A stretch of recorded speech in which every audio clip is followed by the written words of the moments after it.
Dans le reste de l'actualité nationale, le chef du gouvernement ivoirien, Daniel Kablan-Duncan, sur les sites devant abriter les logements des travailleurs de la Banque africaine de développement. Le retour de la BAD en Côte d'Ivoire est conditionné par la réhabilitation de ce siège et la construction des 1500 logements devant accueillir les travailleurs de l'institution. Le Premier ministre a ensuite eu une séance de travail avec les partis politiques, membres du cadre permanent de dialogue. Dès la fin de l'année 2013, les premiers logements devraient être disponibles. Le point avec Fatou Fofana. Après-midi, sur le terrain pour le Premier ministre Daniel Kablan-Duncan, il a effectué une visite de plusieurs sites destinés à la construction et à la réhabilitation de logements futurs des agents de la BAD. Nous sommes allés donc à la 8e tranche.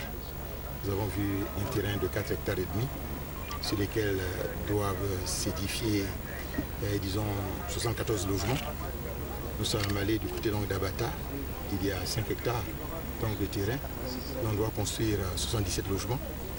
Nous sommes allés donc à la rivière Golfe 4 et là on doit faire 8 pavillons en ce qui concerne les administrateurs.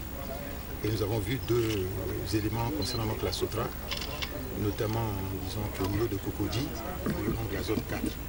Là, globalement, on va faire 45 logements au niveau donc, de Cocody et 53 logements au niveau donc, de la zone 4C, donc 98 logements au niveau de la Sotra. Et nous terminons donc ici, au niveau de cette zone sur la route donc, de Rambassam, avec 20 hectares et, si j'ai bien noté, 186 logements.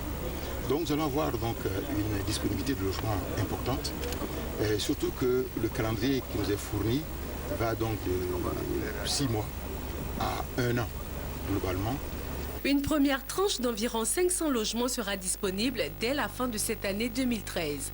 Ce projet de construction de logements bénéficie de l'aide de la Caisse nationale de prévoyance sociale CNPS et de la Sotra, Société de transport abidjanais, par l'apport de plusieurs terrains. En 2014, les choses devraient s'accélérer avec la mise à disposition de 1500 autres logements.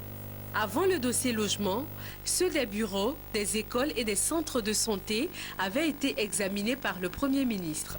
La Côte d'Ivoire est donc sur la bonne voie pour remplir les conditions requises pour le retour du siège de la Banque africaine de développement. Après ces différentes visites de terrain, le Premier ministre a reçu les partis politiques du cadre permanent de dialogue. Avec eux, environ 1 heure de discussion.